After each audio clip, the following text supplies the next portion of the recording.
I was born in a small town and lived in a small town. Good morning, Macomb. Well, Kiata, thank you for the kind introduction. I have to tell you, it is a privilege to be introduced by a UAW member, so thank you. Few thank yous. Incredible Mayor Lori Stone, thank you. Thanks for the warm invitation. Congresswoman Haley Stevens, again, thank you. We know how important it is to have friends.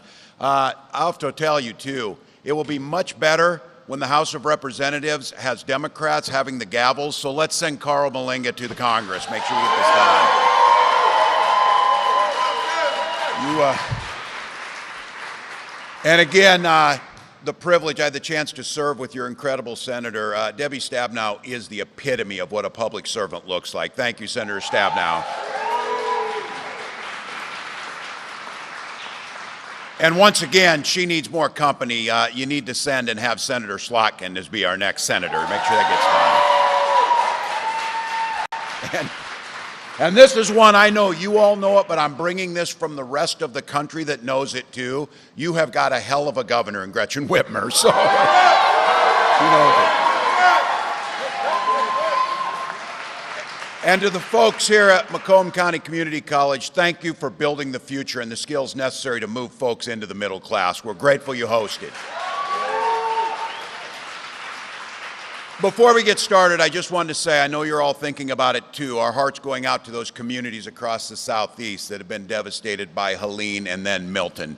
Vice President Harris, President Biden, watching developments closely, working with states, local governments, and the governors.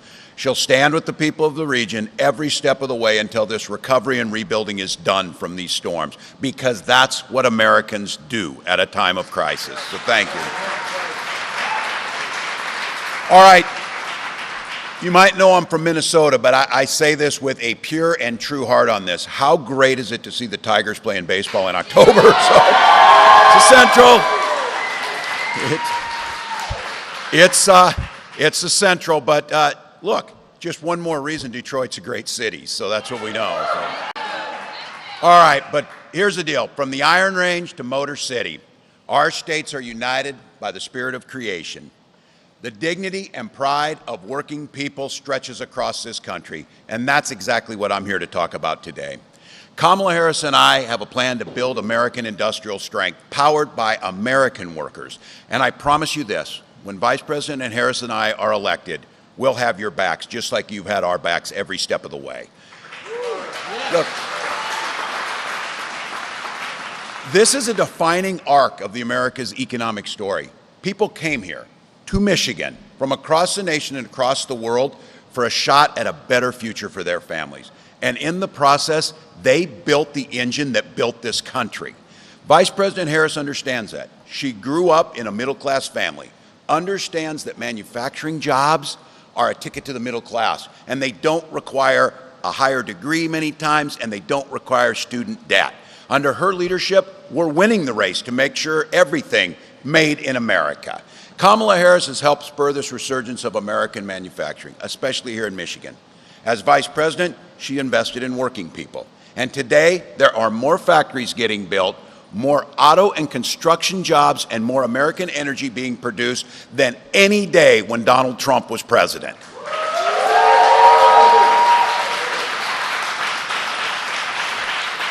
She's proud to be part of the most pro-labor administration in American history, unafraid to walk picket lines and demanding better pay and better working conditions. She walked those lines with UAW workers. And she fought side by side to save those pensions for over 1 million union members. Because you see it and you know she knows it. She understands that unions and working people are the backbone of this country. As governor of Minnesota, I had the privilege of signing one of the biggest packages of pro-worker policies in history into law. And now Minnesota is one of the best states for workers in the country. That's our vision for every state across the country. Now look, Donald Trump and J.D. Vance, they got a little different view of things. Just yesterday, Donald Trump was in Detroit and he said, our whole country will end up being Detroit. You're going to have a mess on your hands.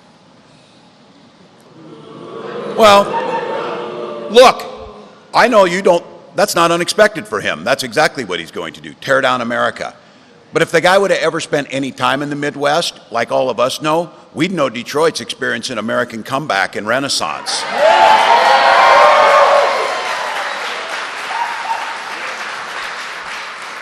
Look, I'm a Twins fan, and you whipped our ass. We know where this is. Detroit's there, so we know. City's growing, crime's down, factories are opening up. But those guys, all they know about manufacturing is manufacturing bullshit every time they show up. Every time they show up.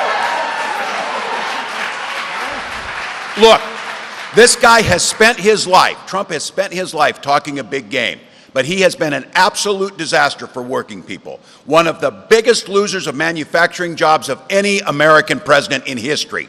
Under Donald Trump, we saw 280,000 Michigan jobs gone.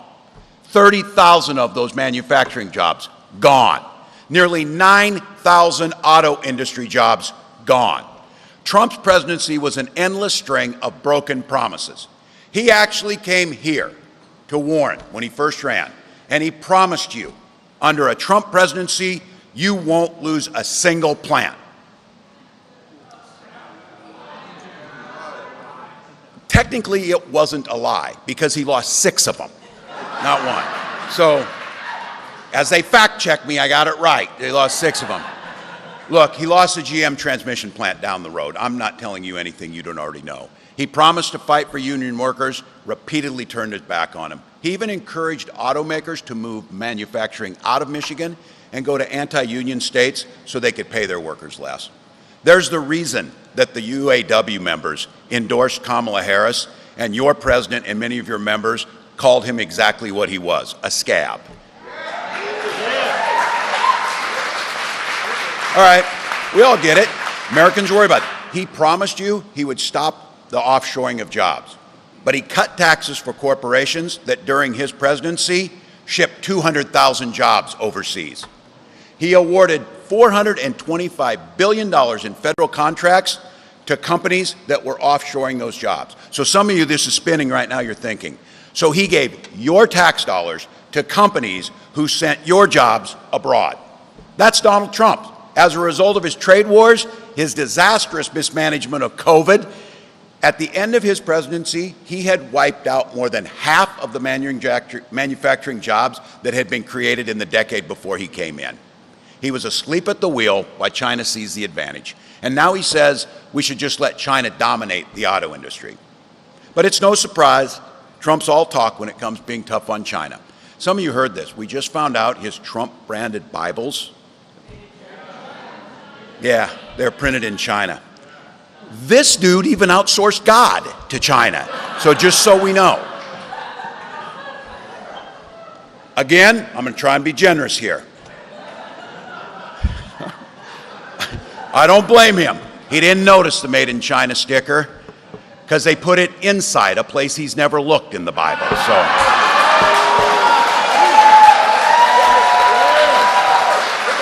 Look, while Trump was abandoning American manufacturers, Vice President Harris was there overseeing the creation of over 400,000 jobs right here in Michigan. 20,000 manufacturing jobs and more than 250,000 new auto jobs across this country. So while Trump lost 6 of those plants, more than 20 have been opened under Kamala Harris's leadership.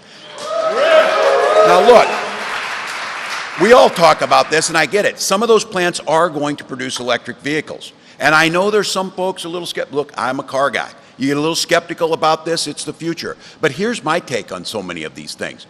It should just be your choice. We need to make those choices affordable and available to people. Nobody's mandating anything to you. If you want to drive like I do, a '79 International Harvester Scout that is sweet as hell, I'm just telling you that, knock yourself out and drive it. But look, this is about the future of the auto industry. She wants to make sure that it's not just EVs are made in China, but they're made here in the United States by United Auto Workers and let people buy them. Look,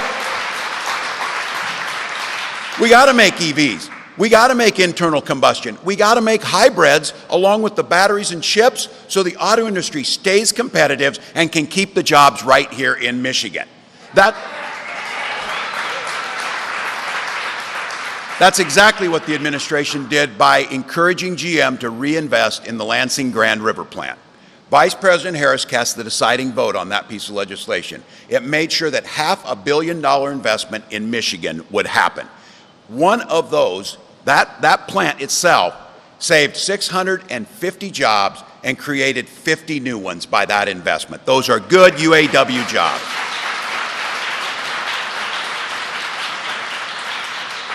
But Donald Trump and J.D. Vance can't be satisfied with that. J.D. Vance said if he and Trump were elected, they would maybe cancel those grants, shutting that plant down.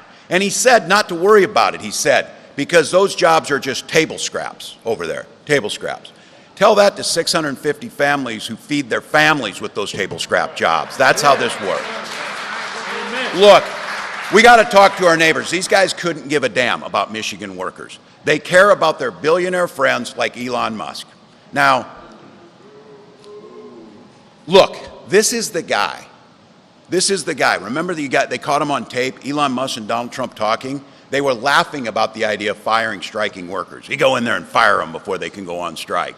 Meanwhile, Musk is building his new auto plant. Not in Michigan, in Mexico.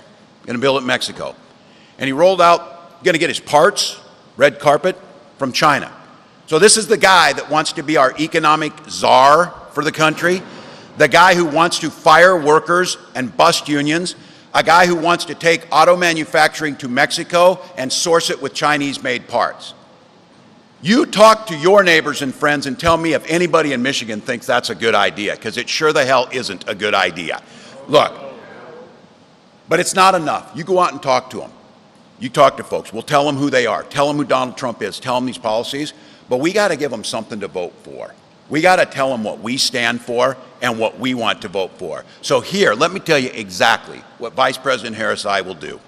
We're going to create an American forward strategy for manufacturing, one that builds on the historic investments, bipartisan infrastructure law, CHIPS Act, Science Act, Inflation Reduction Act, creating all kinds of new opportunities, ones that empowers American workers, revitalizes manufacturing communities, leads us into an industries of the future, and keep out-innovating and out-competing the rest of the world.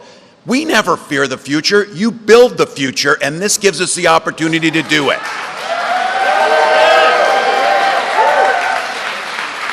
And look, industry's telling this, and President Harris will do it. We need to release the full potential of American industry, cut red tape so we can build more and build faster. We'll create new American forward tax credits, ramp up investments to create more jobs in strategic industries that are essential to economic growth and national security. And these tax credits will reward companies that guarantee the workers' right to organize.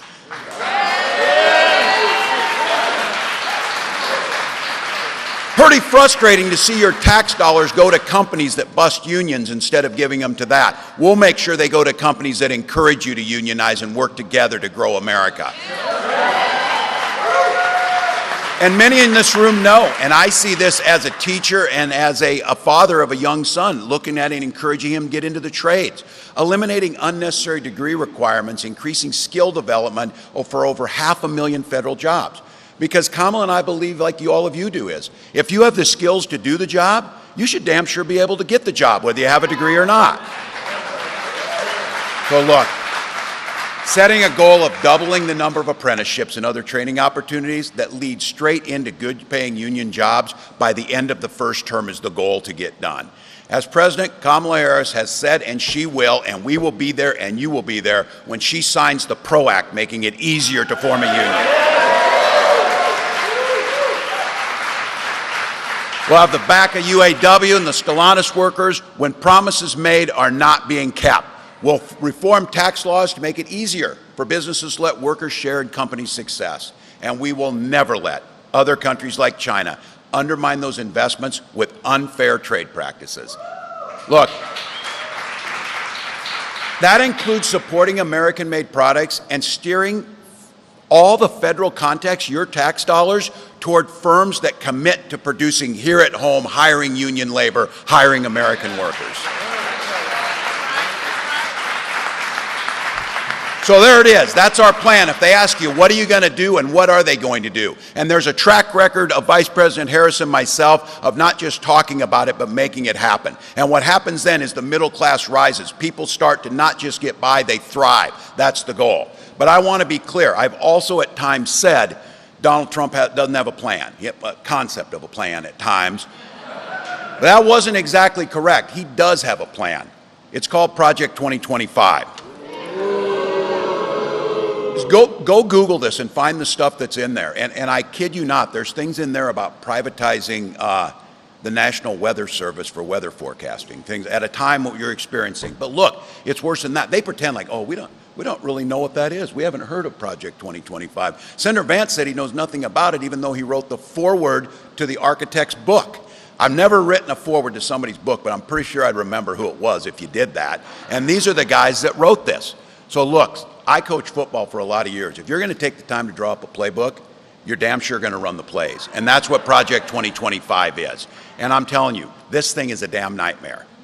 His Project 2025 would repeal the bipartisan infrastructure law, the Inflation Reduction Act. That would threaten hundreds of thousands of new manufacturing jobs, including those right here in Michigan. The ones that J.D. Vance said those 650 jobs were table scraps. Good paying union jobs, building America, and those are table scraps.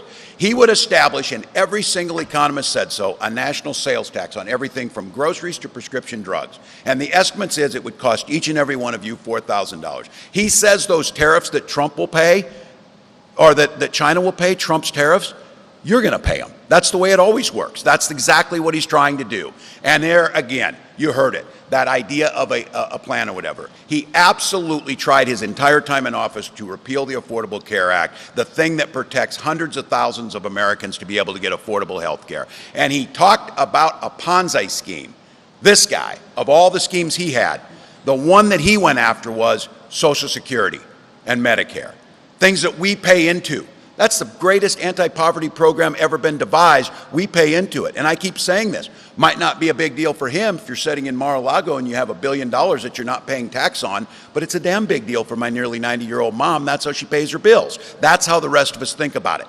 That's the choice that we're up against. So, folks, in this election, we got a chance to turn a page.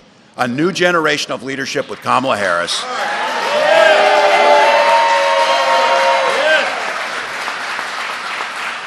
A new way forward from the chaos and the nonsense and the ridiculousness of Donald Trump.